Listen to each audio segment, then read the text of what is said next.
오늘 교의학 사실은 14번째 시간입니다. 13번째 맞습니까? 신론 4번째, 신론이 5번째고 교의학은 13번째가 맞는 거거든요. 하나님의 사역 중에 오늘은 창조를 하도록 하겠습니다.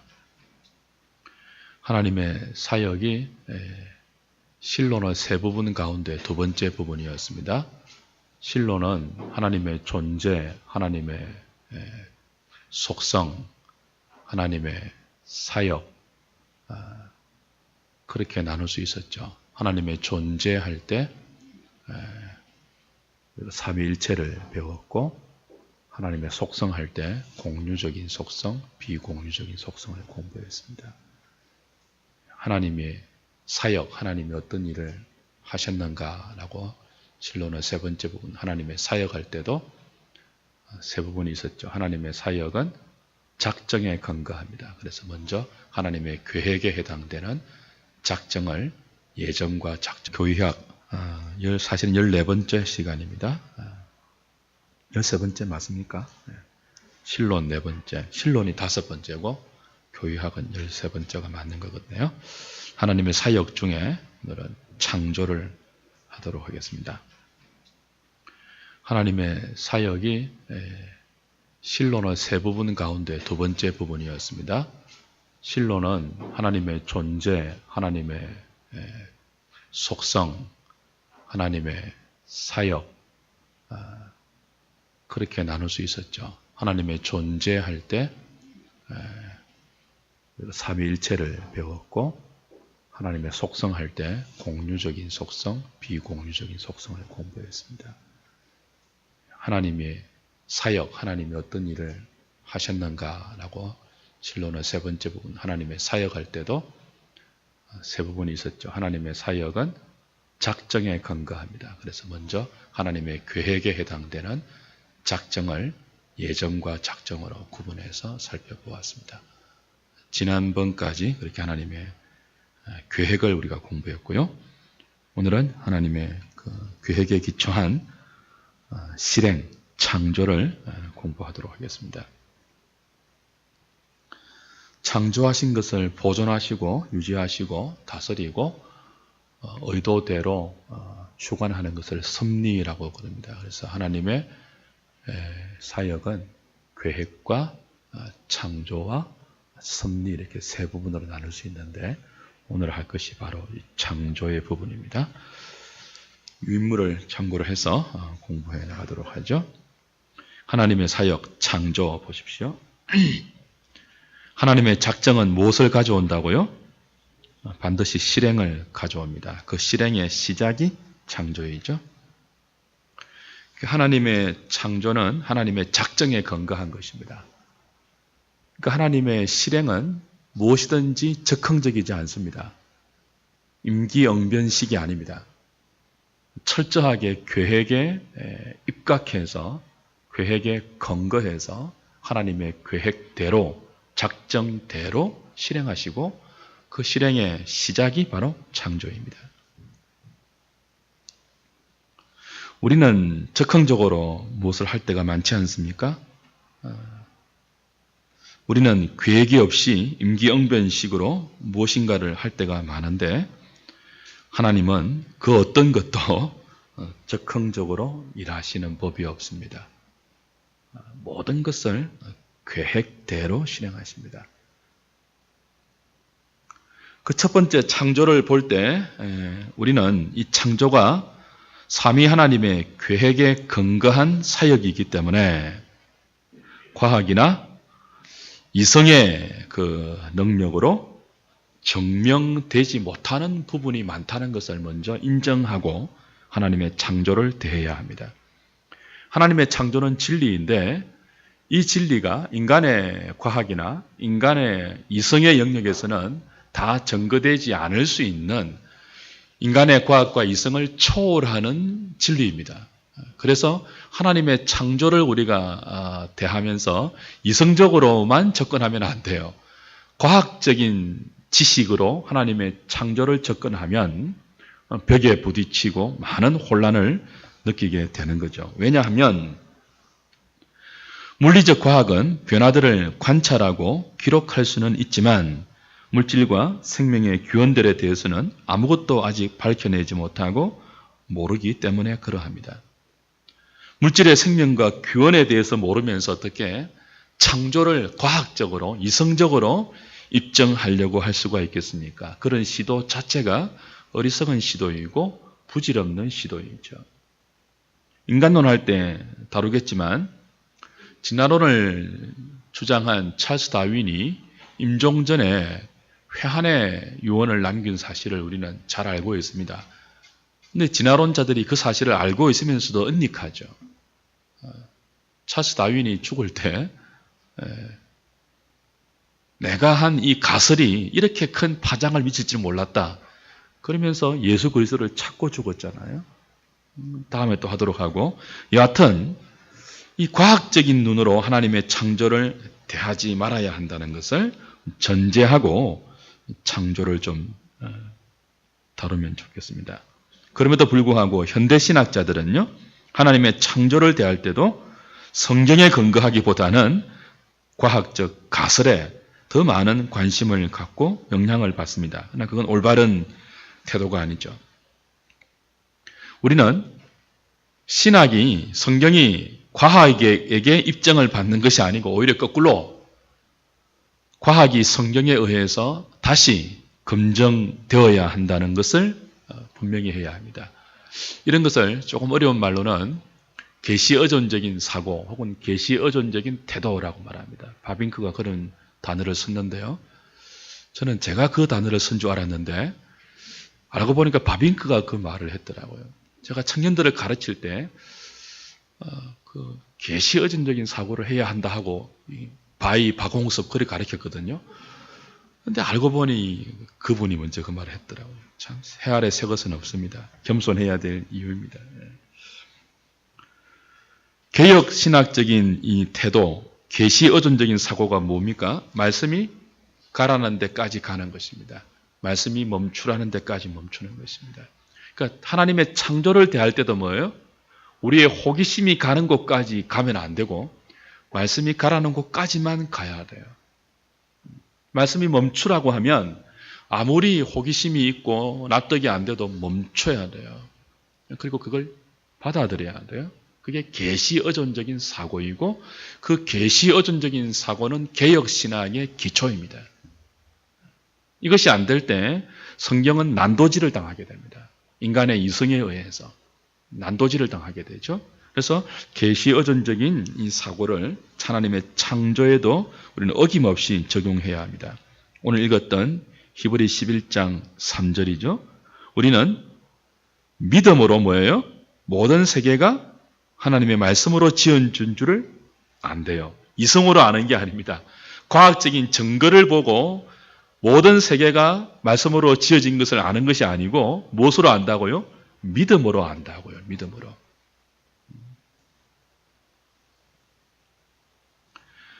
그래서 우리는 하나님의 창조 교리를 대하면서 전적으로 이성보다는 성경을 의존해야 합니다. 풋노트 1번에 가보시면요. 창조의 교리를 향한 성경적인 정언은 창세기 1장 1절만 있는 것이 아닙니다. 히브리 11장 3절만 있는 것이 아닙니다. 성경 구석구석에 하나님의 창조를 믿음으로 받아들이는, 믿음으로 설명하는 수많은 구절들이 있고 우리는 그 성경 구절들에 의존해서 하나님의 창조가 사실인 것을 믿는 것입니다. 요한복음 1장 3절에는 뭐라고 되어 있습니까? 만물이 그로 말미암아 지은 바 되었다 그랬습니다.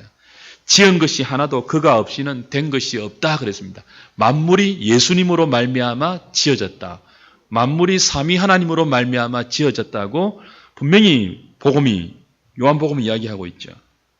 다 찾을 수는 없습니다. 골로새서 1장 15절부터 17절도 동일한 말씀을 해요. 만물이 그에게서 창조되되 보이는 것과 보이지 않는 모든 것이 예수님에게서 창조되었다.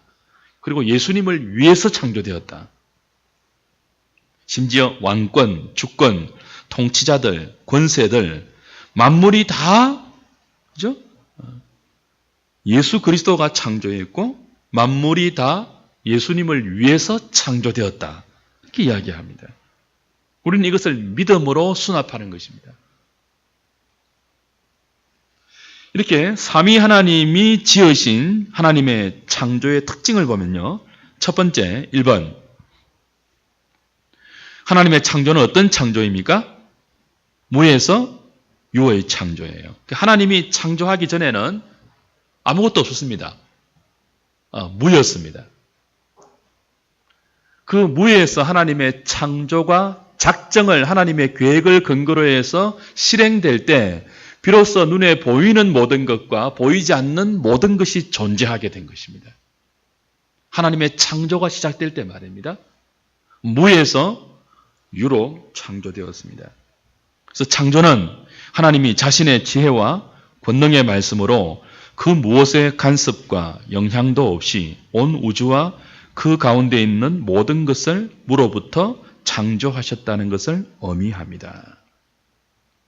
하나님은 아무것도 없는 것에서 모든 것을 창조했습니다. 이것은 성경에서 창조를 가리켜 사용된 명사인 히브리어 빠라, 헬라어 크티제인이라는 단어를 보면 알 수 있습니다. 이 두 단어는 빠라와 크티제인은 오직 하나님의 창조 사역에만 쓰이는 독특한 단어입니다. 그래서 빠라와 크티제인을 보면은 하나님의 창조는 무에서 유로 하나님이 창조했다는 사실을 분명히 알고 있고요. 알 수 있고요. 그러나 하나님이 무에서 유를 창조했다고 할 때 2차적인 창조를 부정하는 것이 아닙니다. 하나님이 창조하기 전에는 아무것도 없는 무였지만 창조가 실행될 때 모든 것이 존재했는데 그 모든 것 중에는 뭐예요? 무에서 유를 창조한 그것을 재료로 해서 2차적으로 공작한 것도 있다는 거죠.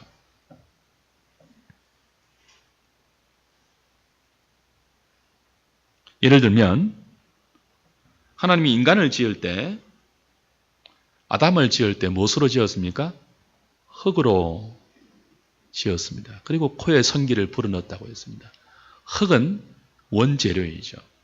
흙은 무에서 유를 창조하신 하나님의 창조입니다. 그런데 사람은요, 흙으로 지었다고 했습니다. 또 사람 중에도 여자는요, 남자의 갈빗대에서 취해서 지었다고 했습니다. 그러니까 2차적인 창조가 포함되죠. 있는 하나님 만드신 그걸 재료로 해서 또 다른 것을 만들어내는 것이 무에서 유의 창조에 포함된다는 거죠. 크레이터 니힐로라는 거죠.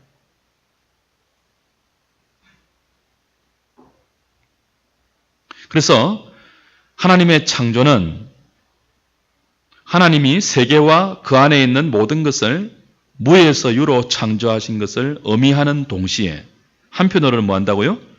만드신 그것을 사용해서 또 다른 것을 만드는 것도 포함합니다. 그게 무에서 유의 창조란 의미입니다. 성경이 말하는 창조 교리와 다른 이론들, 다른 이설들이 많이 있죠. 이원론이 있습니다. 이원론은 하나님과 물질을 각각, 그죠? 스스로 존재하는 본원으로 파악하는 거죠. 하나님과 물질은 판이하게 다른 존재이지만 둘 다 영원한 존재입니다. 하나님에 비해서 물질은 소극적이고 불완전한 실질로서 하나님께 종속되고 하나님의 의지의 기구로 봉사한다는 이론이 이원론입니다. 이원론에 의하면 하나님은 창조주가 아니에요. 물질이 하나님과 더불어 영원한 본원이니까요. 비록 하나님께 종속되는 것이지만 물질 자체가 창조된 것이 아니고 하나님과 더불어 영원히 스스로 존재하는 본원이기 때문에 이 이원론에 의하면 하나님은 창조주가 아닌 세계의 세공자와 구합자에 불과합니다. 스스로 존재하는 물질을 하나님이 여리저리 조합해서 세계에 있는 모든 것들을 구합해내었다는 거예요. 이원론에 의하면. 플라톤, 아리스토텔레스, 그노시스주의자들, 마니교가 이런 이원론적인 주장을 합니다. 그 다음에 또 다른 이설로 유출설이 있죠. 하나님과 세상이 본질상 하나인데 세상은 하나님으로부터 흘러나왔다는 거예요. 하나님의 현현이라는 거예요. 범신론적인 사상입니다. 그 세계가 하나님이 창조하신 결과가 아니고 세계가 하나님으로부터 흘러나왔다는 거예요. 그 눈에 보이는 모든 세계가, 모든 피조물이 곧 하나님이라는 거죠. 범신론적인 사상입니다. 이 유출설에 의하면 하나님의 자기 결정의 능력은 박탈당합니다. 인간의 자유와 도덕적인 책임도 상실되게 됩니다. 그리고 모든 악의 책임자로 하나님이 몰리게 됩니다. 그 다음에 진화론이 있죠. 어쩌면 이 진화론이 가장 하나님의 창조론과 맞서고 있는, 인간을 지배하고 있는 그런 이설입니다. 진화론은 이 땅에 존재하는 모든 것을 우연한 자연 발생에 돌리는 그야말로 과학적이 못한 사고입니다. 과학의 대표로 대두되는 진화론이라는 이 이론은 사실은 전혀 과학적이지 못한 가설입니다. 검증도 다 안 되고요. 우리가 생물 시간에 배웠던 종, 아문강속종입니까? 뭡니까? 그것도 다 지금 끊기고 있잖아요. 다 연결되는 것이 아니고. 화석이 발견되는 것도 다 뭐예요? 다 연결되는 게 아니잖아요. 끊기고 끊겨 있는 그 중간에 공란을 설명을 못 한다고요, 생물학자들이.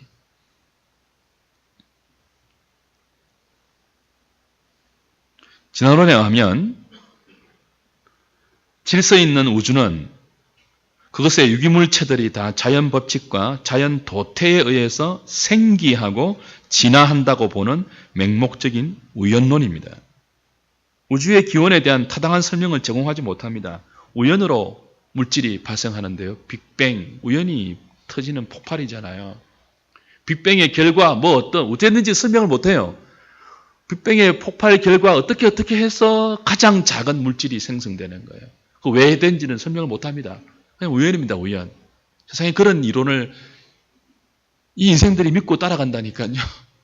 우연인데.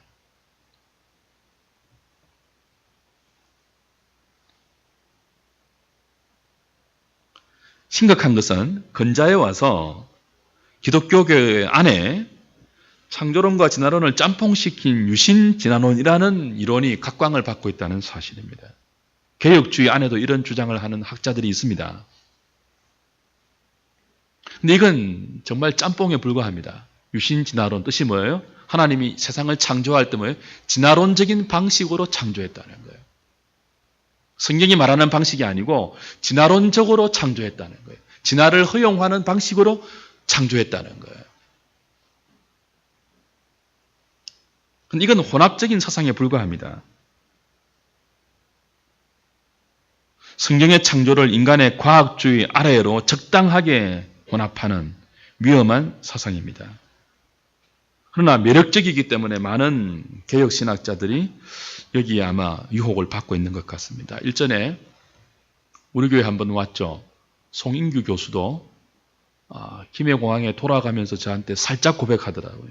목사님, 저는 유신진화론에 호기심이 있습니다. 그러다가 된통 맞았잖아요.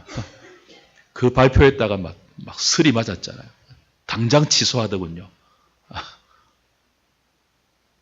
그렇지 않아요. 유신진화론 굉장히 매력적으로 보이지만 인간의 이성과 성경의 어떤 이론들을 잘 조화시켜서 접근할 수 있는 이론처럼 보이지만 이건 짬뽕에 불과합니다. 요 근래 진화론에 대적하는 유실론적인 이론으로 지적 설교론을 많이 우리가 지지합니다. 지적 설교론을 많은 사람들이 창조론의 다른 표현으로 오해합니다. 불신자들 앞에 하나님이 창조했다는 말은 못하기 때문에 지적인 어떤 존재가 이 모든 세상을 창조했다고 말하는 것으로 오해하는데, 지적 설교론은 창조론과 다릅니다. 창조론은 뭐예요?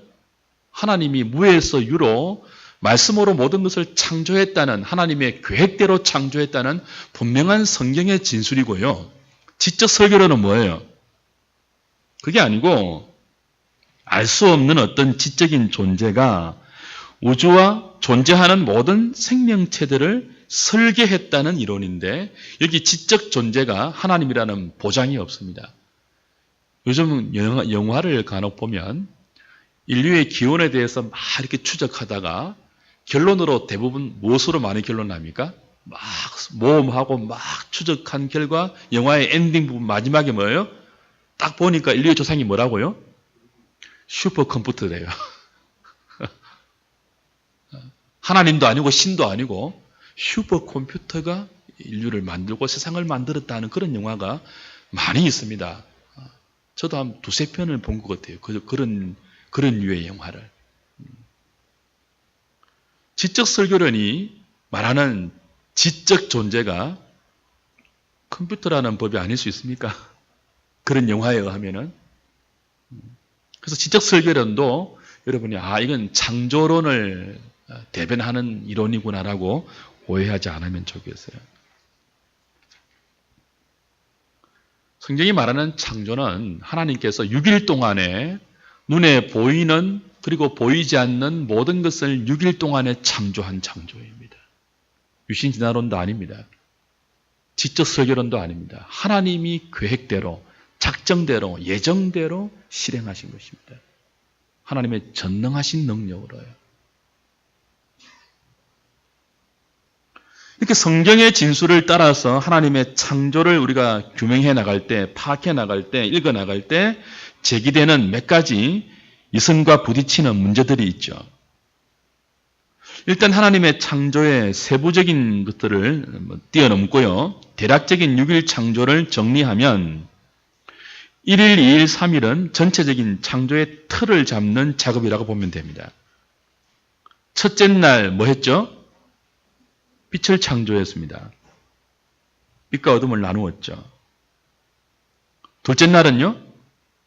궁창을 만들었습니다. 궁창 위의 물과 아래의 물을 나누었습니다. 그리고 궁창을 하늘이라 불렀습니다. 셋째 날은요? 땅을 드러내시고 풀과 채소와 가목을 만들었습니다. 이건 이제 틀을 만드는 작업에 해당됩니다. 아무것도 없었던 이 우주에 하나님의 계획대로 첫째 날, 둘째 날, 셋째 날은요, 하나님의 계획대로 창조의 틀을 만드는 거예요. 프레임을 세우는 거예요. 그리고 첫째 날에 해당되는 넷째 날에는요, 첫째 날에 만든 틀을 내용으로 채우는 창조를 합니다. 우주에 빛을 창조하고 나서 그 우주에 빛을 반사하는 광명체로 채우는 거예요. 우주의 해와 달과 수많은 은하계, 별들을 넷째 날에 하나님이 창조하십니다. 말씀으로. 그러니까 첫째 날 우주의 틀을, 빛을 창조하심으로 틀을 만들고 그 우주의 틀 안에 넷째 날에 뭘 만든다고요? 광명체로 채워 넣는 거예요. 내용을. 둘째 날은요? 궁창을 만들었죠. 궁창을 하늘이라 불렀습니다. 궁창에는 물이 있습니다. 둘째 날과 대응되는 다섯째 날에는 둘째 날에 만든 틀에 내용물을 채워 넣어요. 물에는 물고기로, 하늘에는 새로 채워 넣는 거죠. 셋째 날에는요, 무틀 드러나게 하고 그걸 땅이라고 부르죠. 그리고 땅에 풀, 채소, 가목을 나게 하십니다. 이 여섯째 날에는요, 이 셋째 날에 대응되는 그 땅에 살 수 있는 동물과 사람으로 채우는 것입니다. 동물을 지으시고 창조의 멸류관으로 하나님의 형상을 따라 지은 사람을 두는 거죠. 에덴 동산의 말입니다. 창세기 1장, 2장은 이렇게 하나님의 천지 창조를 6일 동안에 먼저 틀을 세우고 첫째 3일은요 틀을 세우고 둘째 3일은요 그 틀 안에 필요한 내용물을 채우는 창조로서 보시기에 좋도록 창조되었다고 분명히 말합니다. 하나님의 창조는 하나님 보시기에 좋도록 창조되었습니다. 보시기에 좋았다는 말이 무슨 뜻이었죠? 심미적으로 아름다웠다 그 뜻이 아니고 뭐였죠? 하나님의 계획대로 하나님의 의도대로 되었다 그런 뜻입니다. 있어야 할 곳에 있었다 그 말입니다. 우주에 뭐예요? 해, 달, 별들이 있었습니다. 보시기에 좋았습니다. 무태는요, 딱 심에 있는 채소와 과일이 있었고 그걸 먹고 경작하는 사람과 짐승들이 있었습니다. 보시기에 좋았어요. 하나님이 의도한 대로 있어야 할 자리에 각기 존재하는 모든 것들이 존재하게 된 것입니다. 하나님의 6일 창조의 결과는 토브, 하나님 보시기에 좋았고 마지막 사람을 만드시고 에덴 동산에 두시고 나서는요, 보시기에 심히 좋았다고 했습니다. 그래서 7번 좋았다가 반복되면서 하나님의 창조가 얼마나 하나님 보시기에 만족스러운 창조였는지, 그 창조가 끝나고 나서 더 이상 하나님이 창조할 것이 없어서 뭐 했습니까? 안식하셨다고 되어 있습니다. 여기서 우리 안식의 의미를 살펴보았죠? 하나님의 최초의 안식은 어떤 의미였습니까? 6일 동안 창조하고 너무 피곤해서 쉬신 것이 아니고 뭐예요? 완벽하게 하나님의 계획대로, 하나님의 작정대로 완벽하게 있어야 할 곳에 있게 하시고 틀을 만드시고 그 안에 필요한 모든 것들을 다 채워서 보시기에 심히 좋도록 창조하셔서 더 이상 뭐예요? 손댈 것이 없는, 그래서 안식하신, 하나님의 안식은 피곤해서 쉬고 충전하는 안식이 아니고 창조의 완성을 의미하는 안식이었습니다. 그리고 나서 그 안식을 구별되게 우리에게 선물로 주셨죠. 그렇죠? 하나님의 6일 창조를 우리가 할 때 가장 먼저 드는 질문은 창세기 1장 이제 2절부터 등장하게 됩니다. 다 할 수는 없고 두세 가지 정도만 시간 되는 대로 하죠. 2절 보시면 1장 1절은 하나님의 창조의 아웃라인입니다. 태초에 하나님이 천지를 창조하시느니라. 그리고는 이제 구체적으로 2절부터 설명이 되죠. 땅이 혼돈하고 공허하며 라고 나옵니다. 여기서 이제 혼돈하고 공허라는 단어가 나와서 많은 사람들이 어떻게 하나님이 창조했는데 땅이 혼돈할 수 있느냐, 공허할 수 있느냐. 혼돈과 공허는 뭔가 심판이 지나가고 전쟁이 지나가고 폐허와 어떤 그런 뉘앙스를 받아들이면서 하나님의 첫 번째 창조에 문제가 생겨서 하나님이 심판했다. 그 결과 혼돈하고 공허하게 되었다라고 주장하는 이론이 있습니다. 그래서 하나님의 창조는 1장 2절의 창조는 두 번째의 창조라고 중조설을 주장하는 사람들이 있는데 그건 단어를 잘못 오해해서 그렇죠. 우리말 번역에 혼돈하고 공허하다라고 한 이 땅, 혼돈과 공허라는 단어는요, 토후, 보후라는 단어인데 토후는 아직 틀이 없다, 형체가 갖추어지지 못했다, 그런 단어입니다. 공허는요, empty, 비어있다, 그런 뜻입니다. 그러니까 혼돈과 공허는 심판이 지나가고 난 이후에 황폐한 상태가 아니고 하나님의 천지 창조가 구체적으로 실행되기 전에 아직 우리 첫째 날 털, 둘째 날 털, 셋째 날 털 다 잡히기 전에 틀이 없는 상태를 혼돈, 토후라고 했고 그 틀 안에 아무것도 채워지지 않는 상태를 보후, 공허하다고 한 거예요. empty, 비어있다라고 한 거예요. 심판의 결과가 아닙니다. 특별히 첫째 날 빛을 만들었지 않습니까? 하나님이 이르시되 빛이 있으라 하신 하나님 빛이 있었고 빛이 하나님 보시기에 좋았더라. 빛과 어둠을 하나님이 나누고 빛을 낮이라 부르고 어둠을 밤이라 부르시더라. 저녁이 되고 아침이 되니 이는 첫째 날이더라 했습니다. 여기에서 이제 하나의 이성적인 의문이 들죠. 첫째 날 빛이 뭐냐 하는 거예요. 자, 첫째 날부터 뭡니까? 저녁이 되고 아침이 되었습니다. 저녁, 아침은 똑같은 단어입니다. 여섯째 날까지 똑같은 단어입니다. 그럼 보십시오. 이건 우리가 지금 말하는 저녁과 아침입니다. 정통적인 성경신학은 이걸 지금 우리의 저녁과 아침과 다르다고 보지 않습니다.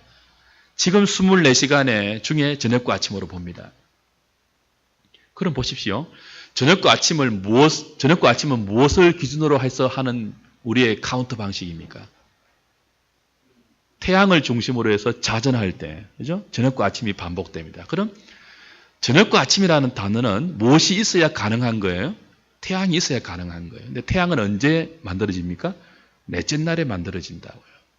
근데 어떻게 태양이 있어야지만 가능한 지금 우리의 개념인 저녁과 아침이 태양이 있기도 전인 첫째 날부터 시작되느냐라고 해서 사람들은 이 여기 있는 날, 여기 있는 저녁과 아침을 지금 우리의 시간으로 볼 수 없다라고 이제 말하면서 온갖 상상을 펼치고 상상에 따른 이론을 만들어내죠. 그렇지 않습니다. 첫째 날부터 이미 저녁과 아침이 시작되고, 그죠? 이는 첫째 날이니라 분명히 이야기합니다. 그럼 이때 저녁과 아침은 무엇을 기준으로 합니까? 하나님 안으신 빛을 기준으로 하는 거죠. 우리는 그 빛이 태양의 위치에서 태양이 했던 역할을 그대로 했다고 믿습니다. 태양은 그 근원적인 빛을 첫째 날 만드신 그 빛을 반사하는 광명체에 불과하죠. 그러니까 첫째 날부터 어둠과 낮이 이렇게 밤과 낮이 반복되는 것 이상하게 생각할 필요가 없습니다.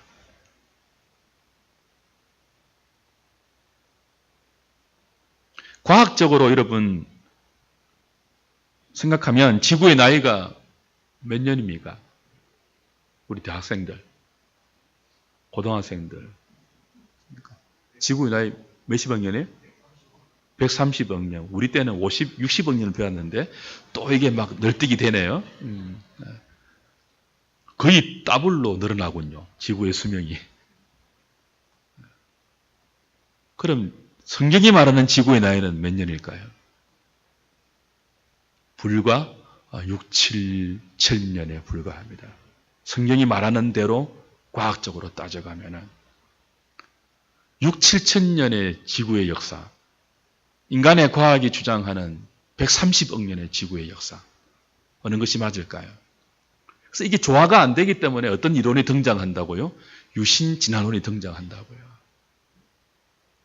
성경에 나오는 이 날이 첫째 날, 둘째 날, 셋째 날, 넷째 날이 요음이라는 단어인데 히브리어 요음이 원데이가 아니다.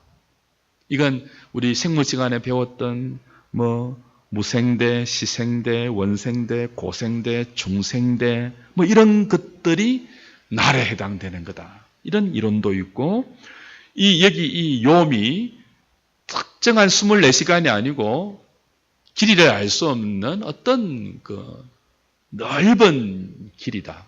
하나님 말씀도 인용하죠. 하나님께는 하루가 천년 같고 천년이 하루 같기 때문에 여기 첫째 날, 둘째 날 할 때는 천년인지 진년인지 모른다. 그렇게 말해요. 다 뭐예요? 성경이 말하는 창조를 인간의 이성과 과학적인 어떤 기준으로 접근하는 그런 태도입니다. 근데 성경은 분명히 말해요. 첫째 날이니라 둘째 날이니라 저녁이 되고 아침이 되니 분명히 말해요. 주기적으로. 여기 첫째 날, 둘째 날은 분명히 지금 우리가 말하는 날과 똑같은 요음입니다. 똑같은 날입니다. 그래서 성경은 그렇게 말하면 지구의 나이를 그렇게 많이 볼 수 없죠. 6천년, 7천년 이렇게 보는데 어떻게 그러면은 풀 수 있습니까? 몇 번 제가 설명을 드렸죠. 하나님이 아담을 만들 때 어떻게 만들었다고요? 응에 기저귀 차고 똥오줌 못 가리는 어린아이로 창조한 게 아니고 아담을 성숙한 어른으로 창조했습니다. 그렇죠? 그리고 아담으로부터 하와를 만들 때요. 아담이 하와를 키워서 몇십 년 키워서 어른 만들어 가지고 결혼한 거 아니에요. 하나님이 아담에게서 바로 아름다운 하와를 만들어내셨습니다. 그리고 바로 둘을 결혼시켰습니다. 하나님은 사람을 만들 때 어른을 먼저 만들었다고요. 달걀이 먼저입니까? 뿅아리가 먼저입니까? 뿅아리가 먼저입니다. 각 종마다 바로 하나님 만들었잖아요. 모든 종마다 새끼부터 만들지 않았습니다. 어른을 바로 만들었습니다. 그래서 지구의 나이를 생각할 때 과학적으로는 130억 년이나 칩시다. 그럼 하나님은 전능하신 분이잖아요.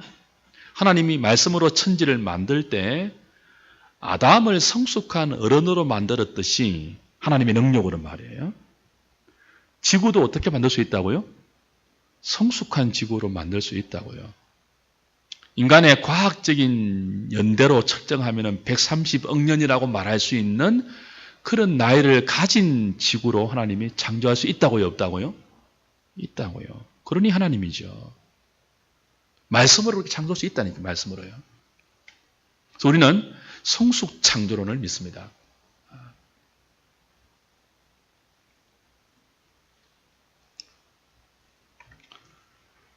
장기 연대론을 믿지 않습니다, 우리는.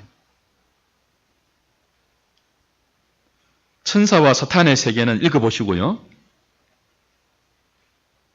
하나님이 천사도 창조하시고 그 천사 중에 타락한 것이 마귀입니다. 쭉 읽어보시면 되겠습니다. 중요한 것은 하나님의 창조를 말할 때 성경이 말하는 창조를 우리가 접근할 때 우리의 호기심을 가지고 접근하기 이전에 하나님이 왜 이 창조를 모세오경에서 창세기에서 기록했을까 하는 것을 창념해야 합니다. 자, 창세기 1장, 2장은 모세오경의 첫 부분이에요. 모세오경은 누가 지었습니까? 인간 저자가 모세입니다. 하나님 모세를 통해서 누구한테 읽히려고 주신 계시의 말씀이죠. 출애굽한 이스라엘 백성들에게 주신 말씀이에요. 그러니까 출애굽해서 시내산 광야에 있잖아요. 이스라엘 백성들이. 그 시내산 광야에 있는 이스라엘 백성들에게 모세오경이 주어진단 말이에요. 하나님이 계시를 통해서 창세기에 있는 이 서론의 부분들을 다 알려주신단 말이에요. 그리고 모세는 하나님께 계시를 받아서 창세기를 적는단 말이에요. 모세가 경험하지 못한 역사 아닙니까? 하나님이 모세를 통해서 창세기에 나오는 모든 특별히 창조에 관한 계시를 주실 때는 어떤 의도로 주셨습니까? 누구를 1차 목적으로 두고 출애굽한 이스라엘 백성들에게 창조 이야기를 가르치는 거예요. 무엇을 목적으로 가르치겠습니까? 하나님이 누구신지를 이스라엘 백성들에게 가르치는 거예요. 그래서 창세기 1장, 2장에 나오는 창조 이야기는 과학적인 근거로 접근하면 안 됩니다. 하나님이 출애굽한 이스라엘 백성들에게 하나님이 누구이신지를 가르치기 위해서 하고 있는 계시라고요. 자, 출애굽한 이스라엘 백성들은 애굽에서 적어도 400년 노예 생활했던 사람들입니다. 말이 400년이죠. 400년이면 말이 빼앗깁니다. 생각이 빼앗깁니다. 정신도 노예 근성이 됩니다. 문화 다 그 나라의 문화 됩니다. 400년. 우리 일제 36년 있었는데 우리 어른들은 일본어 다 하잖아요. 아직도 와타쿠시 해사고 뭐 오뎅 해사고 뭐 이러잖아요. 오뎅 데스까 해사고 뭐 이러잖아요. 아직도 일본 말이 건설 현장 가면 거의 다 일본 말입니다. 그죠? 36년 했는데 그만큼 오래 잔재가 남다고요. 그러니까 400년 이상을 애굽에 살았다는 말은 이스라엘 백성들이 비록 언약 백성으로 부름받아서 하나님의 섭리 가운데 큰 민족이 되었지만 애굽의 영향을 받았을까요? 안 받았을까요? 받았죠. 400년인데 말이 400년이죠. 거의 애굽 사람 다 될 수 있습니다. 근데 애굽은 어떤 문화라고요? 다신교입니다. 다신교. 눈에 보이는 모든 것을 신으로 섬기는 문화가 애굽입니다. 대표적으로 뭐예요? 태양신을 섬깁니다. 뱀신, 물신 다 섬깁니다. 그러니까 애굽에서 400년 이상을 살았던 이스라엘 백성이 하나님에 대해서 조상들로부터 들었잖아요. 종교교육을 신앙교육을 받았잖아요. 근데 어떤 영향을 받을 수 있다고요? 그들이 들었던 여호와, 이스라엘의 하나님을 어떻게 오해할 수 있습니까? 애굽의 수많은 다신들 중에 하나인 것처럼 오해할 수 있습니까? 없습니까? 있죠. 그래서 하나님이 출애굽해서 그들을 광야에 데려다 놓고 모세를 통해서 하나님이 누구신지를 가르치실 때 가장 먼저 하는 게 뭐라고요? 하나님이 누구라고요? 창조주라는 거예요. 창조주. 그래서 창세기 1장, 2장이 있다고요. 그래서 이건 과학적인 시각으로 접근하면 안 되고요. 출애굽한 이스라엘 백성의 입장에서 하나님이 누구신지를 모세에게 들어서 배우는 입장에서 접근해야 되는 거예요. 하나님이 누구라고요? 애굽에서 신으로 부르는 모든 것들을 뭐 하신 분이에요? 만드신 창조주예요. 애굽이 태양을 신으로 섬깁니다. 근데 태양은 뭐예요? 신이 아니라고 뭐예요? 하나님이 만든 피조물에 불과하대요. 그것도 몇째 날에? 넷째 날에 만든. 뭐 뱀, 코끼리, 모든 거 뭐예요?